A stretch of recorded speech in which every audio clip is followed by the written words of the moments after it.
جو خادم کھڑے ہیں ان سے کہہ دو، ان کو تو پتہ ہوتا ہے، وہ ڈھونڈتا ہی رہے گا بند کرنے کے لیے.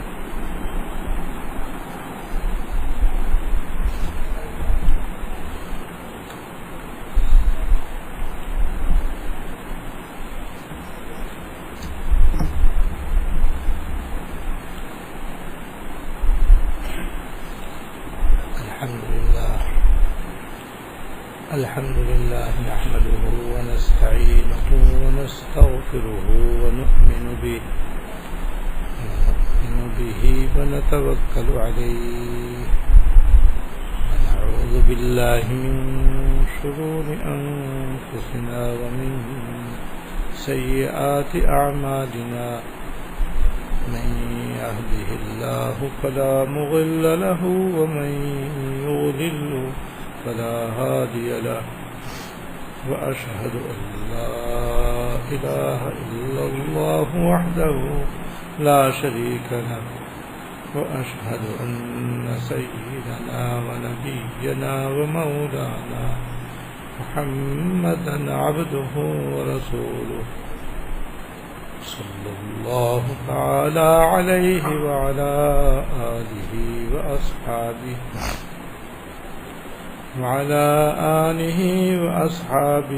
وبارك وسلم تسليما كثيرا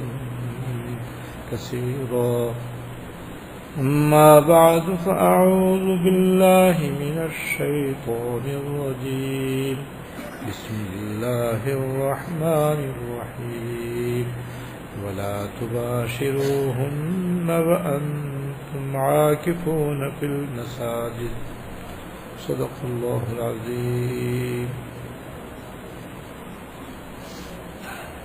میرے قابل احترام بزرگوں،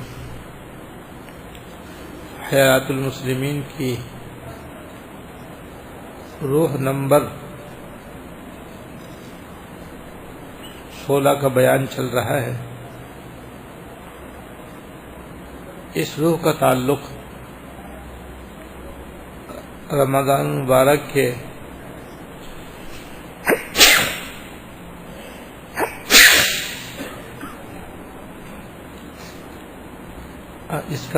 رمضان مبارک کے روزے رکھنے سے ہے. رمضان مبارک میں 3 عبادتیں خاص ہیں. نمبر 1 رمضان مبارک کے روزے رکھنا، اور رمضان مبارک کے روزے بلا شبہ فرض ہیں، اور ان کا بہت بڑا ثواب ہے جو پہلے آپ کے سامنے بیان ہو چکا ہے. دوسری اہم عبادت رمضان میں تراویح کی نماز ہے، جو یکم رمضان سے لے کر کے آخر رمضان تک ہر رات ہر مسلمان عاقل بالغ مرد عورت پر 20 رکعت ادا کرنا سنت مؤکدہ ہے. ان کو بھی بلا عذر نہیں چھوڑنا چاہیے، اور 20 رکعت تراویح میں پورا قرآن شریف ایک مرتبہ پڑھ کر یا سن کر ختم کرنا سنت ہے.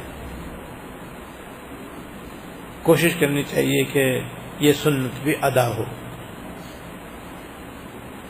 بہرحال تراویح ادا کرنے کا بھی ثواب عظیم ہے جو پہلے بیان ہو چکا ہے. جب اللہ پاک یہ دونوں نعمتیں عطا فرمائے تو دل و جان سے ان کو ادا کرنا چاہیے، یعنی دل و جان سے رمضان شریف کے روزے رکھنے چاہیے اور دل و جان سے تراویح ادا کرنی چاہیے. روزے دل و جان سے رکھنے کا مطلب یہ ہے کہ صرف پیٹ کا روزہ نہ رکھیں، سر سے پیر تک سارے اعضاء کا روزہ رکھیں. یعنی جس طرح روزے کی حالت میں کھانا پینا حرام ہے، جبکہ وہ روزہ رکھنے سے پہلے حلال ہے، تو جو گناہ روزہ رکھنے سے پہلے ہی حرام ہے، روزہ رکھنے کے بعد ان سے وہ اور بھی زیادہ حرام ہیں، ان سے بھی اپنے اعضاء کو بچائے۔ یہ ہے دل و جان سے روزہ رکھنا۔ اور ایسی تراویح بھی دل و جان سے پڑھے، شوق و ذوق سے پڑھے، ہمت اور سستی سے بچے۔ یعنی تراویح پہلے ہی سے ایسے حافظ کے پیچھے ادا کرنے کا اہتمام کرے اور انتظام کرے جو تراویح کے اندر قرآن کریم تجوید سے پڑھے، ترتیل سے پڑھے، اطمینان اور آرام سے پڑھے،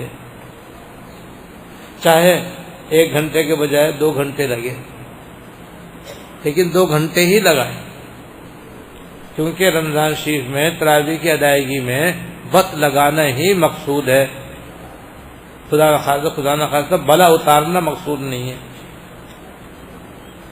جو لوگ تراویح کو ایک بلا سمجھتے ہیں اور ایک مصیبت سمجھتے ہیں تو وہ توچل میں آیا والی تراویح کو ترجیح دیتے ہیں، ایسے حافظ کے پیچھے تراویح پڑھنے کو ترجیح دیتے ہیں جو حافظ ریل ہو، جو تیز پڑھے، سوائے یعلمون تعلمون کچھ سمجھ میں نہ آئے اور جلدی جلدی اٹھک بیٹھک کر کے 20 رکعت پوری کر کے چھٹی دے دے، وہ سب سے اچھا لگتا ہے لوگوں۔ ایسی مسجد کے اندر تو تل دھرنے کو جگہ نہیں، مسجد میں بھی جگہ نہیں، روڈ پہ بھی جگہ نہیں۔ اور جس مسجد میں تراویح دل و جان سے پڑھی جاتی ہو، حافظ صاحب بڑے آرام اور اطمینان سے تجوید سے قرآن شریف کی تلاوت کرتے ہوں اور بجائے 1 گھنٹے کے 1.5 گھنٹہ ان کی تراویح پڑھنے میں لگتا ہو، تو وہاں پر مشکل سے 1 صف 1.5 صف ہوگی، ساری مسجد خالی ہوگی۔ پہلے دن تو آ جائیں گے بھولے سے 3-4 صف والے، دوسرے دن سے ہی غائب، پھر آخر میں آئیں گے جب مٹھائی تقسیم ہونے کا وقت آئے گا، پھر آ جائیں گے کہ اب تو خیر ختم پہ ہی ہے، اب کیا دیر لگائیں گے، اور مٹھائی الگ ملے گی، لہذا پھر مسجد بھر جائے گی۔ تو یہ دل سے پڑھنے والے نہیں، یہ تو بلا اتارنے والے لوگ ہیں، اور ان کو اس سے غرض نہیں کہ ان کو تراویح کا ثواب ملے یا عذاب ملے، بس انہیں تو ایک مصیبت ٹالنی ہے، جیسے کیسے کر کے بس وہ اپنی جان چھڑاتے۔ تو بھئی یہ تو اپنے آپ کو ثواب عظیم سے محروم کرنے کا طریقہ ہے، اور اتنی اونچی اور اعلیٰ عبادت سے اپنے آپ کو محروم کرنا ہے، لہذا اس سے بچنے کی ضرورت ہے۔ اور اب اسی ذہن بنا لیں کہ انشاءاللہ پہلے جو ہوا سو ہوا، اس سے تو ہم توبہ کرتے ہیں، اب آئندہ انشاءاللہ تعالی ہم کسی ایسی مسجد میں تراویح پڑھیں گے جہاں صحیح معنی میں تراویح کا حق ادا کیا جاتا ہے۔ دونوں عبادتوں کا ثواب اور فضیلت پہلے بیان ہو چکی ہے۔ تیسری عبادت ہے رمضان شریف کے اندر اعتکاف، اعتکاف کی عبادت۔ اعتکاف بھی اہم عبادت ہے جس کا تعلق خاص طور سے رمضان المبارک سے ہے۔ رمضان المبارک کے آخری عشرے میں خواتین و حضرات دونوں کے لیے 10 دن کا اعتکاف کرنا سنت مؤکدہ علی الکفایہ ہے۔ علی الکفایہ کا مطلب یہ ہے کہ اگر کسی محلے کی مسجد میں محلے میں سے کوئی ایک آدمی بھی اعتکاف میں بیٹھ گیا تو سب کی طرف سے یہ سنت ادا ہو جائے گی، اور کوئی بھی سنت چھوڑنے کے وجہ سے گنہگار نہ ہوگا۔ ہاں ثواب انہیں کو ملے گا جو اعتکاف میں بیٹھیں گے، یہ مطلب ہوتا ہے سنت الکفایہ۔ اور کوئی بھی نہیں بیٹھا تو سارے محلے والے گنہگار ہوں گے۔ یہ ایسی کوئی چھوٹی سی بستی ہے اور اس کی 1-2 مسجدیں ہیں، تو اگر پوری بستی میں سے کوئی بھی اعتکاف میں نہیں بیٹھے گا، سارے بستی والے اور گاؤں والے گنہگار ہوں گے۔ اور اگر محلے میں اگر اس گاؤں میں سے 1-2 آدمی اعتکاف میں بیٹھ گئے تو سب کی طرف سے یہ سنت ادا ہو جائے گی، اور ترک سنت کے وبال سے سب لوگ بچ جائیں گے۔ ہاں جو لوگ اعتکاف میں بیٹھیں گے ان کو ثواب ملے گا، اور اعتکاف میں بیٹھنے کا بڑا ثواب ہے، جیسے کہ ابھی حضرت یہاں پر بیان فرمائیں گے۔ یہ جو ہے اعتکاف جو سنت علل کفایہ ہے، اس میں مرد حضرات صرف مسجد میں بیٹھ سکتے ہیں جس میں 5 وقت نماز باجماعت ادا ہوتی ہو. جس مسجد میں 5 وقت نماز باجماعت ادا ہوتی ہو اس مسجد میں اعتکاف میں بیٹھ سکتے ہیں. عورتیں کو مسجد میں اعتکاف میں بیٹھنا منع ہے، کیونکہ مسجد میں ان کے اعتکاف میں بیٹھنے کے اندر فتنے کا اور گناہوں میں مبتلا ہونے کا اندیشہ اور خطرہ ہے. خواتین کے لیے حکم یہ ہے کہ وہ اپنے گھروں کی مسجد میں اعتکاف میں بیٹھیں. اور گھر کی مسجد کا مطلب یہ ہے کہ وہ خواتین اپنے گھر میں گھر کا یا کمرے کا یا برآمدے کا یا اندر درندر کمرے کا کوئی کونا نماز کے لیے منتخب کر لیں اور طے کر لیں کہ بھئی ہم نماز جب بھی پڑھیں گے یہاں پڑھا کریں گے. جب وہ یہ نیت کر کے اس میں نماز پڑھنا شروع کریں گی تو وہ گھر کی مسجد بن جائے گی. اس میں ان کو نماز پڑھنے میں ایسے ثواب ملے گا جیسے مردوں کو باقاعدہ مسجد میں جا کر نماز پڑھنے کا ثواب ملتا ہے. اور جیسے مرد حضرات مسجد میں جا کر کے اعتکاف رمضان کر سکتے ہیں، خواتین اس مسجد میں بھی اعتکاف مسنون کر سکتی ہیں. جب کر سکتی ہیں تو بس پھر یہ کام خواتین کو بھی کرنا چاہیے. جیسے مردوں کے اندر اعتکاف میں بیٹھنے کا رواج بہت کم ہے.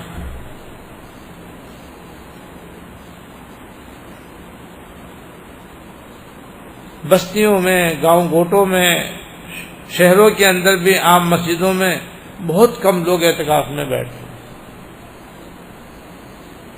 جو اعتکاف میں بیٹھنے والے ہمیں نظر آتے ہیں یہ ظاہری طور پر زیادہ معلوم ہوتے ہیں، لیکن اگر دیگر مسلمانوں کے ساتھ ان کا حساب لگائے تو آٹے میں نمک کے برابر بھی نہیں ہے،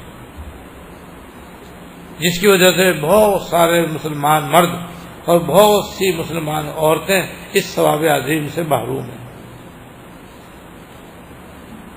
اس لیے اپنے آپ کو اس عبادت سے محروم نہیں کرنا چاہیے اور محروم نہیں رکھنا چاہیے. 10 دن کے اندر بہت سے بہت دنیا نہیں کمائیں گے، بس اتنا ہی تو ہوگا. تو سال میں 10 دن کم کر لو، 354 دن تو آپ نے کما لیا. پیسے کما لیے، پیسے حاصل کر لیے، دولت کما لی، کیا وہ کم ہے؟ سال میں 364 دن ہوتے، 354 دن آپ نے دکانداری کر لی، ملازمت کر لی، ڈیوٹی کر لی، پیسے کما لیے. اب 10 دن رہ جاتے ہیں تو کیا 354 دن کمانے کے بعد بھی ہم 10 دن قربان نہیں کر سکتے؟ نہیں کر سکتے تو پھر ہم محروم ہیں اور ہماری بدبختی ہے. اور اتنی بڑی عبادت سے اور اتنے بڑے ثواب کے عمل سے اپنے آپ کو بلا وجہ محروم کر رہا ہے. لہذا خواتین کو بھی چاہیے کہ وہ بھی اپنے اپنے گھروں میں اپنی مسجد، گھر کی مسجد میں اعتکاف میں بیٹھیں، اور مرد حضرات کو بھی چاہیے کہ وہ ابھی سے پروگرام بنائیں. بھئی آخری عشرے میں خدا نہ خواستہ کسی کو ٹائیفائڈ ہو جائے، ہارٹ اٹیک ہو جائے، مرے نہیں، لیکن ڈاکٹر صاحب کہتے ہیں خبردار تو آپ بستر سے اٹھے، ہلنے کی بھی اجازت نہیں ہے. تو پھر میاں جی کہاں ہوں گے؟ دکان پر ہوں گے، پھر ڈیوٹی پہ ہوں گے. بڑی سی بڑی ڈیوٹی اور بڑی سی بڑی کیا کہتے ہیں تجارت بھی اس کو دکان پہ نہیں بٹھا سکتے. وہ صاف کہہ رہے ہیں بھائی جان کی حفاظت ضروری ہے. بھائی یہاں تو جان کے لالے پڑ رہے ہیں. اگر میں خدا نہ خواستہ دکان پہ بیٹھ گیا، نوکری میں چلا گیا تو ہارٹ اٹیک پکا ہے، پھر مر ہی جاؤں گا. کیا فائدہ ہوا نوکری، ایسی نوکری سے، دکانداری سے؟ وہ سب کے پاس جواب موجود ہے. نہیں ہے تو یہاں نہیں ہے. وجہ یہ کہ آخرت کی اہمیت دل کے اندر نہیں. دولت کی اہمیت ہے، پیسے کی اہمیت ہے، جان کی اہمیت ہے، لیکن اہمیت نہیں ہے تو آخرت کی نہیں ہے، ثواب کی نہیں ہے، اجر کی نہیں ہے. جبکہ 10 دن کے اعتکاف کا بہت بڑا اجر ہے، جیسا کہ ابھی آپ کے سامنے انشاءاللہ تعالی آنے والا ہے. اس لیے کوشش کرنی چاہیے کہ مرد حضرات بھی اعتکاف میں زیادہ سے زیادہ بیٹھیں اور خواتین بھی زیادہ سے زیادہ اعتکاف میں بیٹھیں. لیکن اعتکاف میں بیٹھنے سے پہلے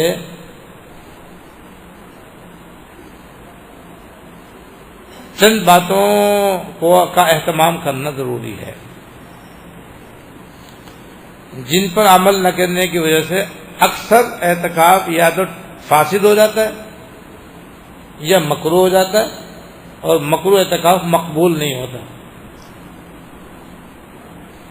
اور بعض مرتبہ تو آدمی بس اعتکاف میں بیٹھنے سے بجائے ثواب پانے کے الٹا گنہگار ہوتا ہے۔ اسی چند باتوں کا اہتمام کرنا ضروری ہے، جن میں سے ایک بات تو یہ ضروری ہے کہ اعتکاف میں بیٹھنے سے پہلے اعتکاف مسنون کے ضروری مسائل اچھی طرح پڑھ لیں اور سمجھ لیں۔ اعتکاف میں بیٹھنے کے بعد کن باتوں سے بچنا ضروری ہے، کن کاموں کرنا ضروری ہے، کن صورتوں کے میں اعتکاف ٹوٹ جاتا ہے اور اس کی قضا واجب ہوتی ہے، کن صورتوں میں اعتکاف مکروہ ہو جاتا ہے جس سے بچنے کی ضرورت ہے، اور کن صورتوں میں اعتکاف کامل ہوتا ہے جس کا ثواب عظیم ہے، یہ معلوم ہونا چاہیے پہلے۔ بعض خواتین حضرات شوق میں اعتکاف میں بیٹھ جاتے ہیں، تجربہ یہ کہ دوسرے دن اعتکاف ٹوٹ جاتا ہے۔ جب اعتکاف ٹوٹ گیا تو پھر وہ اعتکاف مسنون کی فضیلت تو حاصل نہیں ہوگی ان کو۔ تو کیوں ٹوٹا؟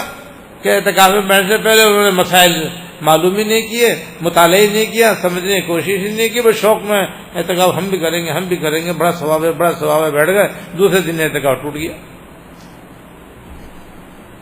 یہ بہت ضروری ہے، اور اللہ کا فضل ہے کہ اعتکاف کے سلسلے میں اردو کے اندر اچھا خاصا ذخیرہ آ چکا ہے جو انتہائی آسان اور عام فہم ہے۔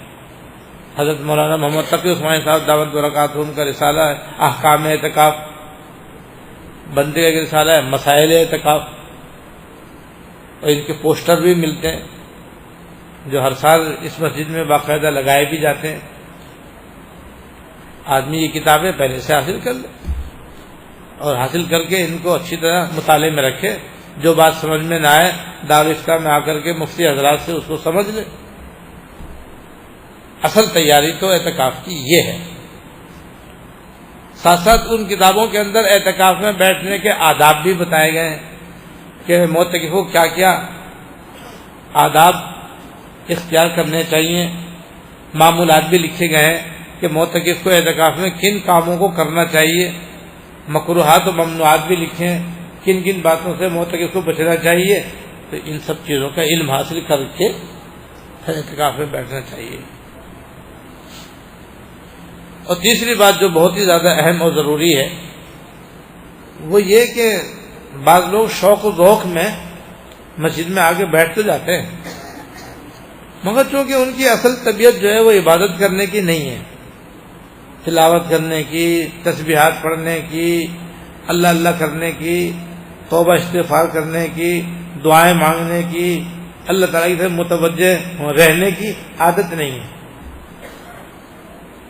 لہذا وہ ایک دو دن تو ان کو عبادت میں مزہ آتا ہے اور ان کا ذوق و شوق ہوتا ہے، بس ایک دو دن کے بعد پھر جو ان کا دل اکھڑتا ہے تو بس ان کی کمر مسجد کی طرف ہوتی ہے، منہ باہر کی طرف ہوتا ہے۔ میں بیچارے ترسائی بھی نہ مسجد کے بعد جھانکتے رہتے کہ کبھی قید خانے سے چھوٹے تو پھر بازار میں جائیں، گھر جائیں، یاروں کے پاس جائیں تو وہ باہر سے گزرتے ہوئے نظر آتے ہیں تو بیچارے بڑے للچائی ہوئی نظروں سے دیکھتے رہتے، کیونکہ اب مسجد میں آ کر ایسے بند گئے کہ اب بس پیشاب پخانے کی چھٹی ملتی ہے، بس باقی تو کھانا بھی وہیں ہے مسجد میں، پینا بھی مسجد میں، سونا ہے مسجد میں۔ اب نہ نماز پڑھی جا رہی ہے، نہ ذکر کیا جا رہا ہے، نہ تلاوت کی جا رہی ہے، نہ دعا کی جا رہی ہے، لگی نہیں رہا دل۔ تو ایسے لوگ بیچارے بڑے قابل رحم ہوتے ہیں۔ ہاں، وہ چاہتے ہیں کہ بجائے 30 کے 29 کو اور بجائے 29 کے 28 کو چاند نکل آئے، اور جلدی سے وہ مسجد سے بھاگے، بھائی کہاں آ گئے۔ تو بھائی یہ یاد رکھو، یہ اپنا ذہن پہلے سے بنانے کی ضرورت ہے۔ یہ 10 دن جو ہیں رات دن عبادت کرنے کے ہیں، اللہ اللہ کرنے کے ہیں، تلاوت کرنے کے ہیں، تسبیحات پڑھنے کے ہیں، ذکر کرنے کے ہیں، بقدر ضرورت کھانا پینا سونا ہے، باقی سارا وقت یاد الہی میں گزارنا ہے۔ یہی تو عبادت کی روح ہے کہ عبادت کرو، توجہ اللہ رکھو، اور اللہ تعالیٰ سے گر گرا کر مانگو. یہ تو شاہ کے دربار میں فقیر کا دھرنا دینا ہے.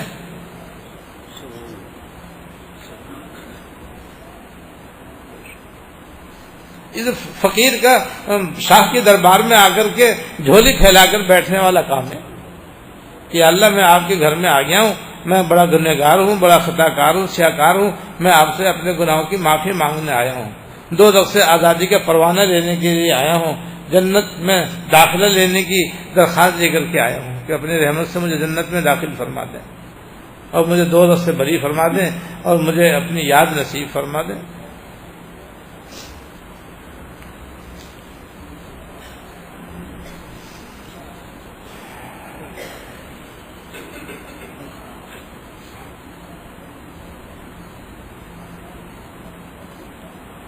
ایک فارسی کا شعر ہے, خسرو غریب است و گدا, خسرو غریب است و گدا. خسرو امیر خسرو مراد ہیں, امیر خسرو رحمۃ اللہ علیہ جو بہت بڑے بزرگ اور شاعر گزرے. خسرو غریب است و گدا. خسرو جو ہے وہ ایک مسافر آدمی ہے, غریب آدمی ہے, فقیر آدمی ہے.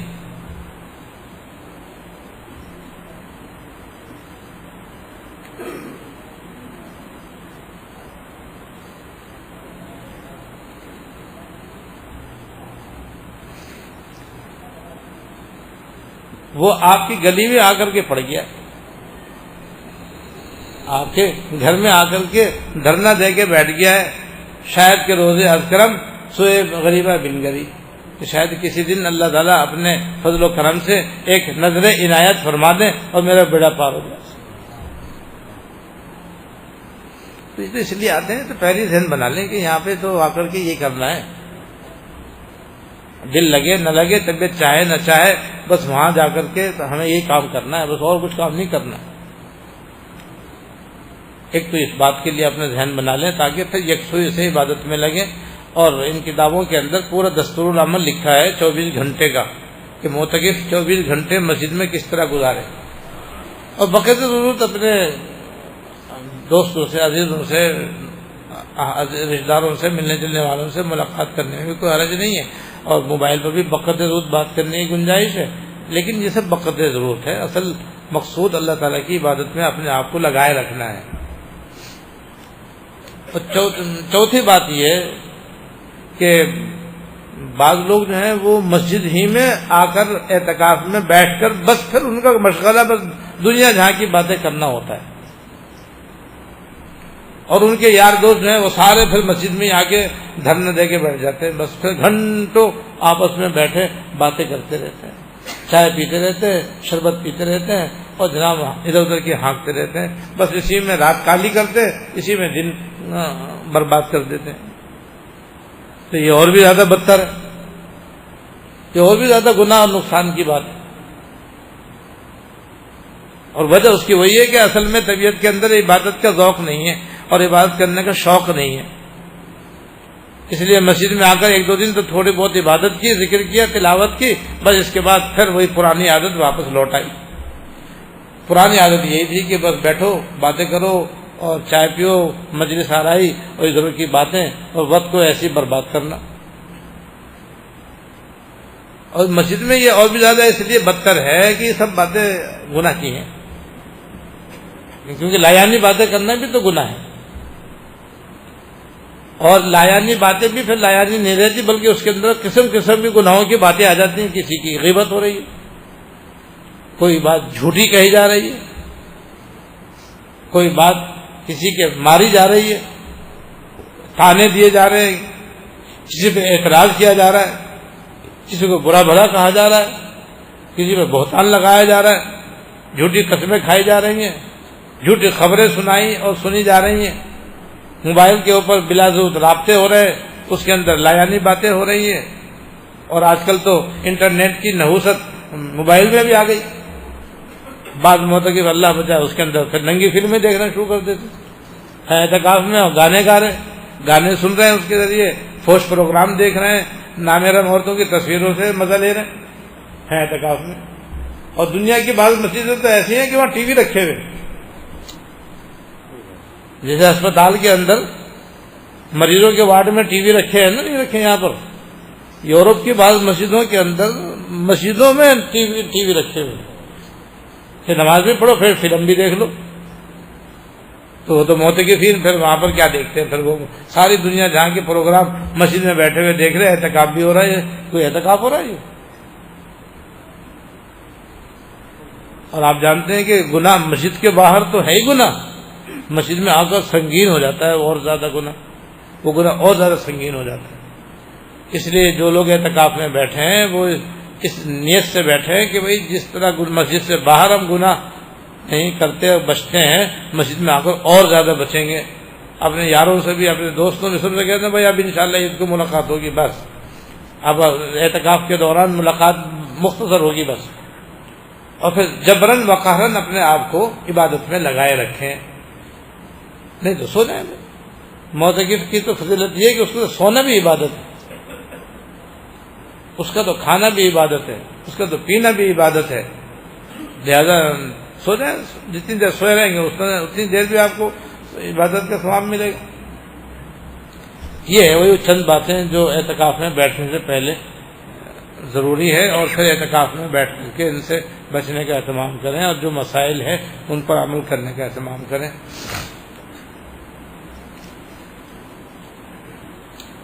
اور اعتکاف کی کئی قسمیں ہیں. ایک اعتکاف تو ہے مسنون، وہی جو ابھی میں نے عرض کیا رمضان شریف کے آخری عشرے کا اعتکاف ہے. ایک ہوتا ہے اعتکاف منظور.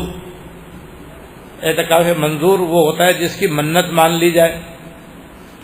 کوئی شخص یہ نیت کر لے کہ میں اگر امتحان میں کامیاب ہو گیا تو میں 10 دن کا اعتکاف کروں گا، یا میں بیماری سے اچھا ہو گیا تو 10 دن کا اعتکاف کروں گا. ایسی کوئی اور نیت کر لے تو پھر ایسی صورت میں اچھا ہونے پر، امتحان پاس ہونے پر 10 دن کا اعتکاف کرنا واجب ہو جاتا ہے. اگر کوئی منت مان لے تو پھر اس کو پر واجب ہے، اور جب واجب ہے تو اس کو ادا کرنا ضروری ہے. اور تیسری قسم ہے اعتکاف نفل، نفلی اعتکاف.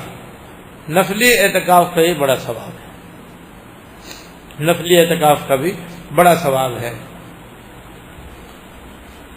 اور نفلی اعتکاف کی کوئی حد مقرر نہیں ہے، کوئی مقدار مقرر نہیں ہے، کوئی دن مقرر نہیں ہے، کوئی مسجد مخصوص نہیں ہے.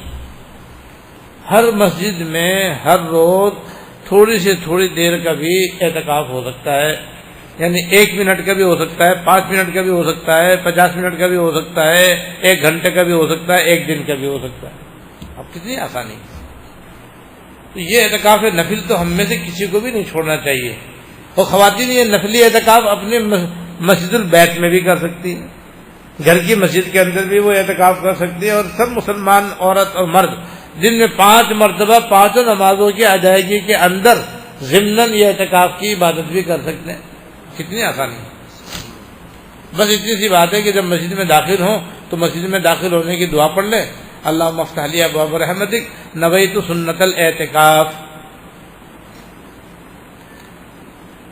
نویت سنت الاعتکاف، بس یہ الفاظ یاد کر لیں. جیسے مسجد میں داخل ہو تو دعا پڑھ لیں اللہم افتح لی ابواب رحمتک، اور پھر نیت کریں نویت سنت الاعتکاف. اور اگر عربی کے الفاظ یاد کرنا مشکل ہے تو میں اردو میں بتا دیتا ہوں. اردو میں یہ کہ اللہ جب تک میں مسجد میں رہوں میرا اعتکاف ہے. بھائی اتنی سی بات کہنی. 2-4 دن آپ توجہ دھیان سے اس کو کہہ لیں، بس پھر عادت پڑ جائے گی. جب عادت پڑ جائے گی تو انشاءاللہ عمر بھر یاد رہے گی. اور جب بھی آپ مسجد میں آئیں گے آپ کی یہ نیت اعتکاف کی ہو جائے. اب مسجد میں نماز پڑھنے کے لیے جتنی دیر بھی آپ رہیں گے، یا جیسے آپ بیان سن رہے ہیں، کوئی اور درس سن رہے ہیں، تعلیم سن رہے ہیں، اس کی وجہ سے مسجد میں رہیں گے. جب تک مسجد میں رہیں گے وہ عبادت بھی ادا ہوگی جو آپ مسجد میں کرنے آئے ہیں، ساتھ ساتھ خود بخود نفلی عبادت اعتکاف کی بھی ادا ہو جائے گی.